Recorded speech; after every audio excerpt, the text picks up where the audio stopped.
ओम शांति। शिवरात्रि हर वर्ष भगत जन बड़ी श्रद्धा से शिवरात्रि का पावन पर्व मनाते हैं। इस पर्व से जुड़ी हुई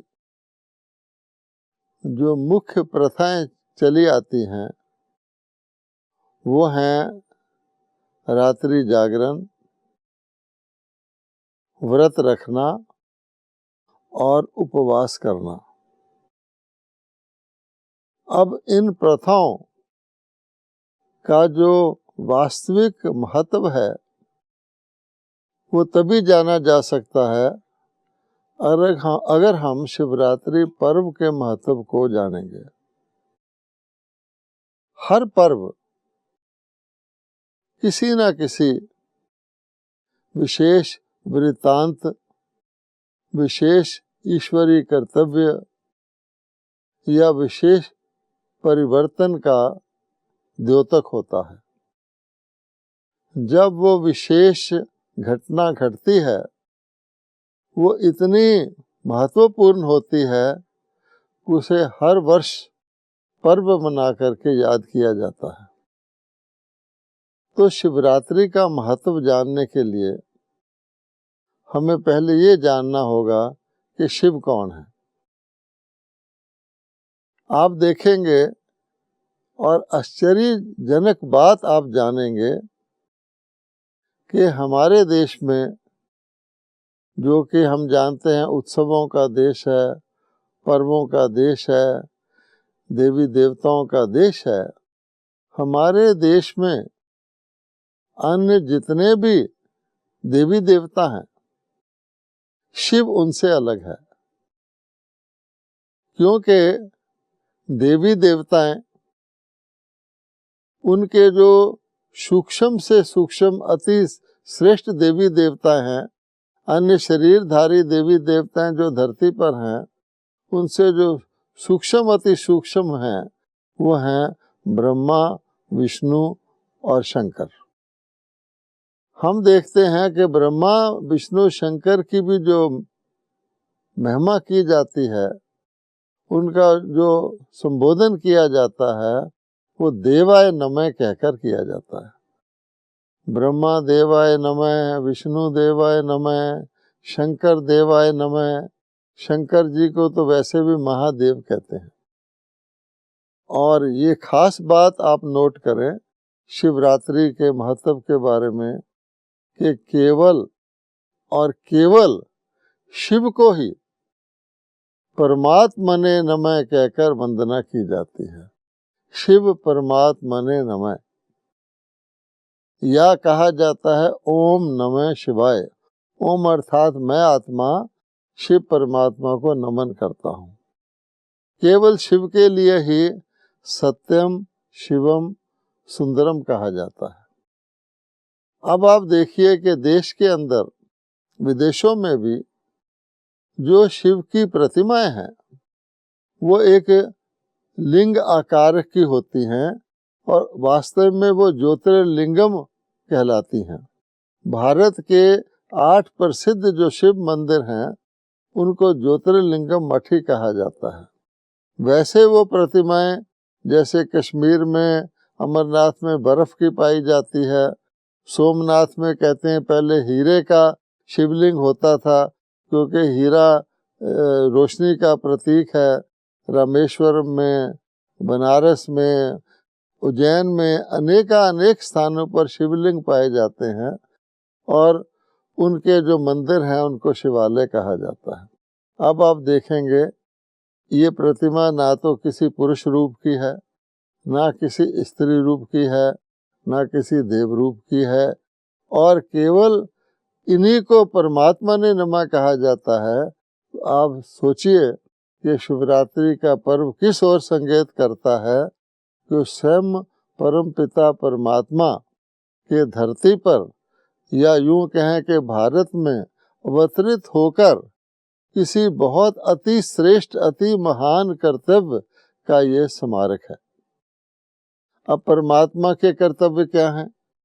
तो हम जानते हैं कि परमात्मा के 3 कर्तव्य गाए जाते हैं: स्थापना, पालना और विनाश। ब्रह्मा जी के द्वारा नई सृष्टि की स्थापना, विष्णु जी के 2 रूपों श्री लक्ष्मी श्री नारायण के द्वारा नई सृष्टि की पालना, और शंकर जी के द्वारा प्राणी सृष्टि का विनाश। अब इसमें भी जो 2 महत्वपूर्ण कार्य हैं वो हैं नई सृष्टि की स्थापना और प्राणी सृष्टि का विनाश, अर्थात सारे विश्व का परिवर्तन। तो देखा जाए तो ये शिवरात्रि का जो उत्सव है ये सारे विश्व से कनेक्टेड है, क्योंकि सारे विश्व में ही परमात्मा सारे विश्व के पिता हैं।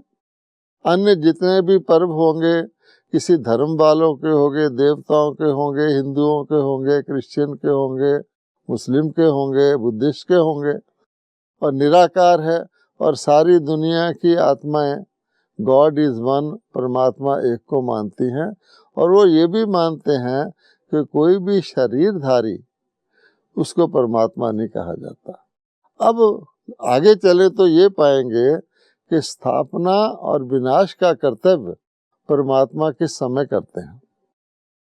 अगर परमात्मा को बीज से उपमा दी जाए कि परमात्मा मनुष्य सृष्टि के बीज रूप हैं, जैसे एक वृक्ष का बीज होता है तो बीज तब निकलता है जब पुराना वृक्ष पुराना हो जाता है और नए वृक्ष को आरंभ करने का समय होता है।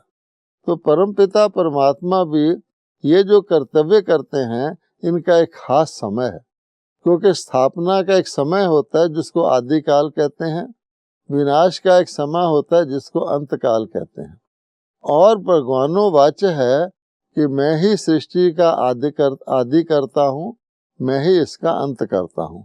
तो नेचुरली स्वाभाविक तौर पे पुरानी सृष्टि का ही परमात्मा विनाश कराएंगे और नई सृष्टि की ही स्थापना कराएंगे, जिसका अर्थ ये निकला कि जब सृष्टि पुरानी हो जाती है उसका पुनः परिवर्तन करना होता है, नव निर्माण करना होता है, उसकी पुनर्स्थापना करनी होती है।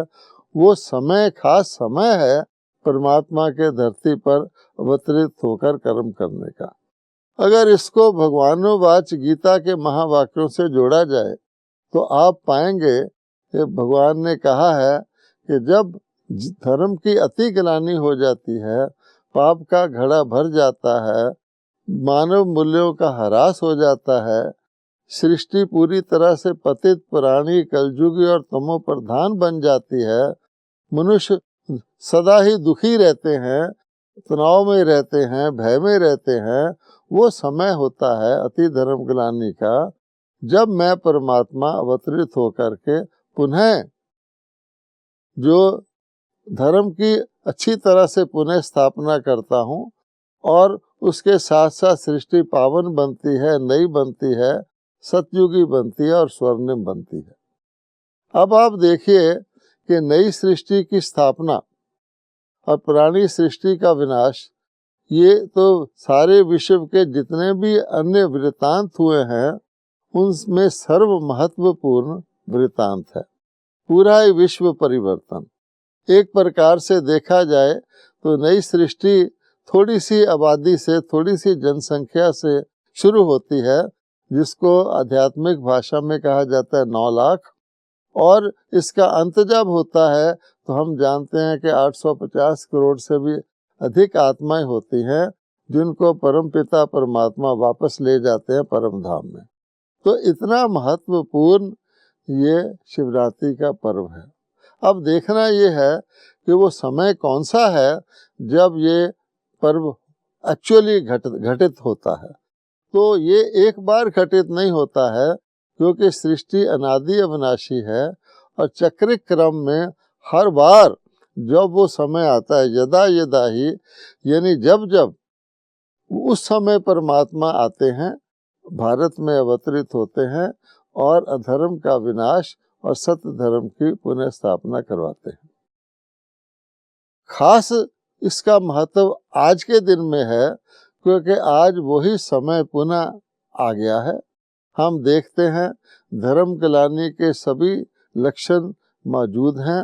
काम विकार का कितना बोलबाला है, यानी धर्म ग्लानि के लक्षणों में चरित्रहीनता ही गिनी जाती है। तो काम महाशत्रु जो भगवानोवाच है कि सबसे बड़ा काम विकार है। आज नारी जाति का तिरस्कार, भारत जैसे देश में काम विकार की तो आग लगी हुई है। दूसरा क्रोध है, तो क्रोध भी आप जानते हैं अपनी चरम सीमा पर है।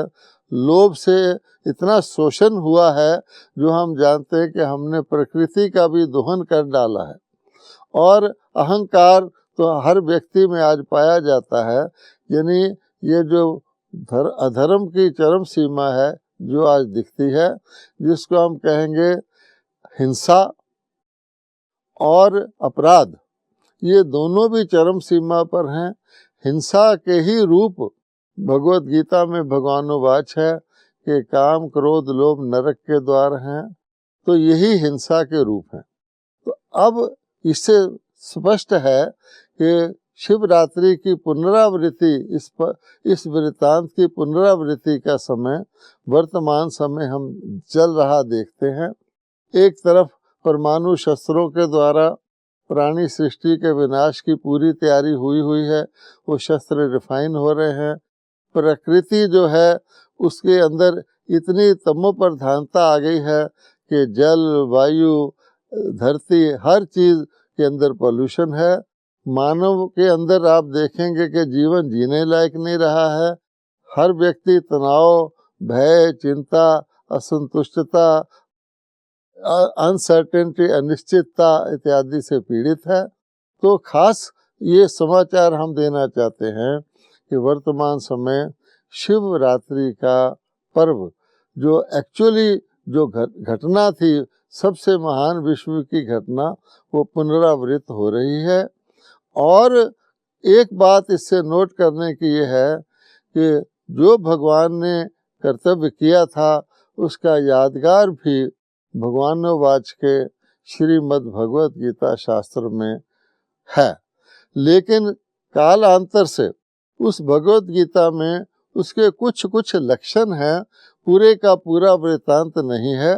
क्योंकि भगवत गीता 2 युगों के बाद द्वापर में लिखी गई है वेद व्यास जी के द्वारा, जबकि शिवरात्रि की असली जो घटना है वो कलयुग के अंत और सतयुग की आद में हुई है। क्योंकि कलयुग ही अति तमो प्रधान धर्म ग्लानि का युग है और सतयुग ही धर्म की श्रेष्ठता का, हिंसा परमो धर्म का युग है। कहा जाता है कि भारत में सतयुग में शेर और गाय एक घाट जल पीते थे, दूध घी की नदियां बहती थी, भारत सोने की चिड़िया था, भारत ही विश्व था। क्योंकि भारत के श्री लक्ष्मी श्री नारायण विश्व महाराजन विश्व महारानी थे। इसकी डिटेल में ना जाते हुए हम ये बताना चाहते हैं कि वास्तव में गीता के भगवान शिव ही हैं। क्योंकि जब शिव ही भगवान हैं, शिव को ही परमात्मा नमे कहा जाता है और गीता में भगवानोवाच्य ही है। श्रीमद् भगवत गीता भगवान ने प्रथम वचन में बोली हुई है, तो हम सोच सकते हैं कि गीता के भगवान शिव ही हैं। अब शिव क्योंकि निराकार है, ज्योति स्वरूप है, तो शिव ने ब्रह्मा जी के माध्यम मुखारविंद से ये भगवत गीता उचारी थी। और वास्तव में कलयुगी एक सामान्य व्यक्ति के शरीर रूपी रथ में प्रवेश करके उन्हीं का नाम शिव परमात्मा ने ब्रह्मा रखा था। और उनके मुखारविंद से जो भगवान ने महावाक्य उचारे नई दुनिया की स्थापना के लिए, मनुष्य को देवता बनाने के लिए, जिसमें आत्मा का ज्ञान है, जिसमें अन्न की शुद्धि का ज्ञान है, जिसमें काम महाशत्रु और क्रोध को जीतने के व्रत का ज्ञान है, तो आप देखेंगे कि वो जो जागरण का जिक्र आता है शिवरात्रि के दिन, वो एक दिन का जागरण नहीं है, वो अज्ञान अंधकार की निंद्रा से जागरण का है। जो कलयुगी तमो प्रधान रात्रि है, जिसको ब्रह्मा की रात्रि भी कहा जाता है, उससे जागरण का है, अज्ञान को दूर करने का है। अज्ञान अंधकार को परमात्मा शिव ने गीता ज्ञान सुनाकर दूर किया। और जो व्रत की जिक्र आता है वो परमात्मा ने मनुष्य आत्माओं को कहा कि अगर नई सतयुगी दुनिया में आना है, क्योंकि थोड़ी सी ही आत्माएं गीता ज्ञान सुनकर भगवान का मनुष्य से देवता बनती हैं, तो आपको काम विकार को जीतने का व्रत रखना पड़ेगा। शिवरात्रि के दिन आज भी लोग जो है, भगत जन जो है, वो काम विकार विषय विकार से एक दिन के लिए परहेज करते हैं।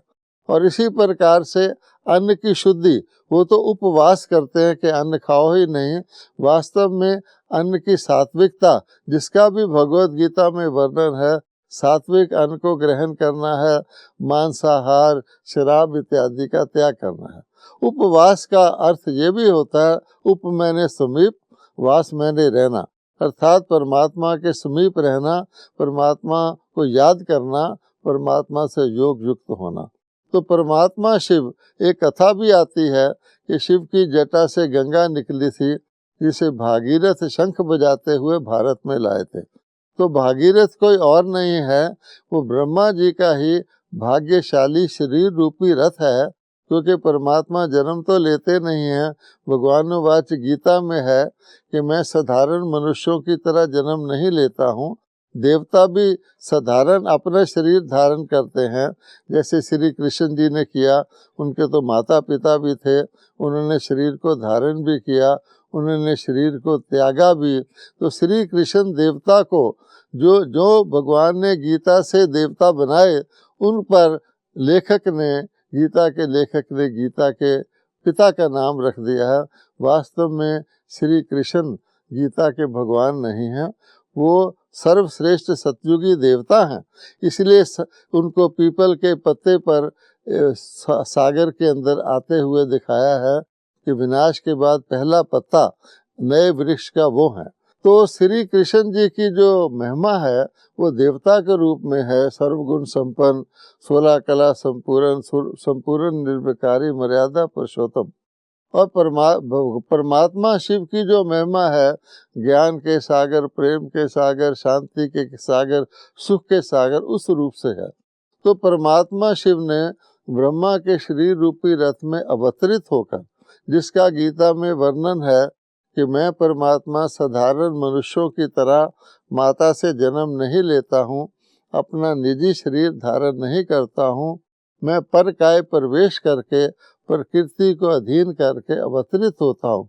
उस ब्रह्मा जी के मुख अरविंद द्वारा भगवान मुख वंशावली ब्राह्मण रचते हैं, अर्थात कलयुग की ही, कलयुगी तमो प्रधान शूद्र वृत्ति वाली आसुरी संप्रदाय वाली आत्माओं को ही जो सतयुग में देवता थे, उनको मुख अरविंद से ब्राह्मण बनाते हैं, अर्थात अपने अडॉप्टेड चिल्ड्रन बनाते हैं, जो ब्रह्मा कुमार और कुमारी के रूप में परमात्मा उनको अपने ईश्वरी संदेश वाहक बनाते हैं, जिनके द्वारा भारत के कोने कोने में और विश्व के कोने कोने में भी जाकर शिव का संदेश दिया जाता है।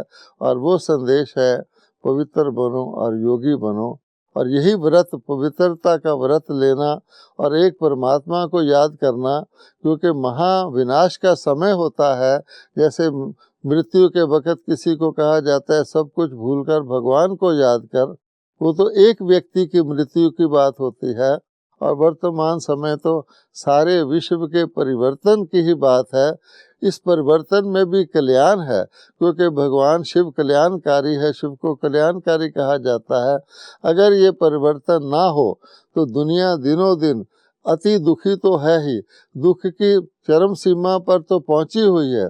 फिर वो दुख असहनीय हो जाएगा तो आत्माओं की पुकार पर कि हे भगवान आओ, हमको पति से पावन बनाओ, हमारे कष्ट हरो, तो भगवान जानते हैं इसका मूल कारण क्या है कि अपने आप को आत्मा ना समझकर, श्रेष्ठ आत्मा समझकर मनुष्य अपने आप को देह मानने लग जाते हैं। और देह मानने से ही जो विनाशी है 5 विकारों की उत्पत्ति होती है। इस डिटेल में ना जाकर हम आपको शुभ संदेश देना चाहते हैं कि सच्ची शिवरात्रि इस समय पुनरावृत्त हो रही है। भगवत गीता का एपिसोड इस समय पुनरावृत्त हो रहा है। केवल गीता के लेखक ने शिव की बजाय श्री कृष्ण जी का नाम उस पर डाल दिया है और कलयुग के अंत की बजाय द्वापर युग के अंत को गीता का समय कह दिया है। अब भगवान ने 5 विकारों से, काम क्रोध लोभ मोह अहंकार से योग बल के द्वारा युद्ध कराई थी, उसको उसने एक हिंसक युद्ध के रूप में बता दिया है। आप सोच सकते हैं हिंसक युद्ध के द्वारा हिंसा परमो धर्मा के देवी देवता धर्म की स्थापना कैसे हो सकती है। इन सब बातों को डिटेल में जानने के लिए, विस्तार में जानने के लिए और सच्ची शिवरात्रि मनाने के लिए ब्रह्मा कुमारी के सभी सेवा केंद्रों पर और प्रजापिता ब्रह्मा और ब्रह्मा कुमारी और कुमारों के द्वारा सारे भारत में इस समय वही शिव का संदेश देने का, वही गीता ज्ञान का सार सुनाने का कर्तव्य हो रहा है, जिसका मूल मंत्र है पवित्र बनो योगी बनो मन मना भव। परमात्मा कहते हैं मन को मेरे में लगाओ, इस समय विनाश के समय, मृत्यु के समय, महामृत्यु के समय, महाकाल के समय तो मैं तुम्हें सब पापों से मुक्त कर दूंगा और तुम आने वाले सतयुगी दुनिया में देवी देवता पद के अधिकारी बनोगे। इसको विस्तृत रूप में जानने के लिए 11 मार्च को भारत के सभी सेवा केंद्रों के द्वारा शिवरात्रि के सत्य रहस्य को बताया जाएगा। परमात्मा को कैसे याद करना है उसका अनुभव भी करवाया जाएगा। और 1 मार्च से लेकर 10 मार्च तक प्रसार माध्यमों के द्वारा, पीस ऑफ माइंड चैनल के द्वारा इस चीज़ का और भी प्रचार किया जाएगा। तो भाई बहनों से निवेदन है कि शाम को 6 बजे से 6:25 तक पीस ऑफ माइंड चैनल पर रोज़ आप 1 से लेकर 10 मार्च तक ये कार्यक्रम देखें। और मुख्य जो शिवरात्रि का कार्यक्रम 11 मार्च को है वो दोपहर को 3 बजे से 5:30 बजे तक जो दिल्ली के लाल किले पर आयोजित किया जा रहा है और जिसमें इस विषय पर और गहराई से बताया जाएगा, उसको अवश्य टेलीविज़न पर देखें अथवा जो दिल्ली में रहने वाले हैं वो लाल किले में उपस्थित होकर उससे लाभ लें। क्योंकि शिवरात्रि सारे पर्वों में, भारत के सारे पर्वों में महान पर्व है, क्योंकि ये स्वयं परमात्मा के अवतरित होकर भारत को पुनः पूर्ण रूप से परिवर्तित करने का पर्व है। ओम शांति।